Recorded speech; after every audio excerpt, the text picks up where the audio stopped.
अगला एपिसोड गहरी खामोशी और दर्द के साथ शुरू होता है। रिदा की मौत ने सबको अंदर तक हिला दिया होता है। घर में मातम का माहौल है, लेकिन इस खामोशी के पीछे गुस्सा और अफसोस धीरे धीरे उभरने लगता है। अरहम पूरी तरह टूट चुका होता है। उसने एहसास होता है कि रिदा की खामोशी नाराजगी नहीं बल्कि उसकी मजबूरी थी। फिजा अपनी बहन की मौत का जिम्मेदार जीनत और उसकी साजिशों को मानती है और पहली बार खुलकर बदले की बात करती है। दूसरी तरफ जीनत ऊपर से खुद को मजबूत दिखाने की कोशिश करती है, लेकिन अंदर ही अंदर उसका डर उसके चेहरे पर साफ झलकता है। उसने समझ आ जाता है कि जो खेल उसने खेला है उसका अंजाम अब करीब है। पुलिस केस में नए मोड़ आते हैं। कुछ ऐसे सबूत सामने आते हैं जो रिदा की मौत को सिर्फ एक हादसा नहीं बल्कि एक गहरी साजिश की तरफ इशारा करते हैं। सवाल उठता है कि क्या रिदा वाकई कुदरती तौर पर मरी थी या उसे इतना तोड़ दिया गया कि उसने जिंदगी ही हार दी। घर बिल्कुल सुनसान है, लेकिन दीवारों में अब भी रिदा की आवाज गूंजती हुई महसूस होती है।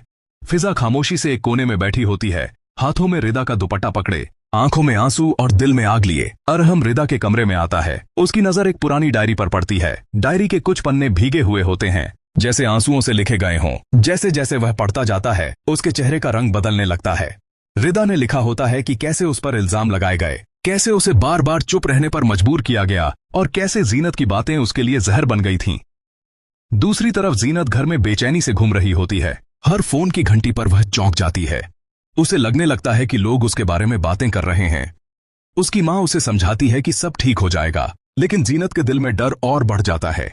पुलिस जांच आधिकारिक तौर पर शुरू हो जाती है। इंस्पेक्टर फिजा को बताता है कि रिदा के फोन से कुछ ऐसे वॉइस नोट्स मिले हैं जो केस को नया मोड़ दे सकते हैं। फिजा की आंखों में पहली बार उम्मीद चमकती है। फिजा और अरहम साथ खड़े होते हैं।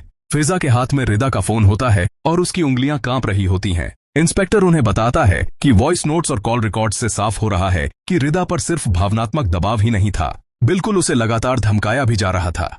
जीनत आईने के सामने खड़ी होती है, अपनी बिंदी ठीक करती है, लेकिन उसकी आंखों का डर छुप नहीं पाता।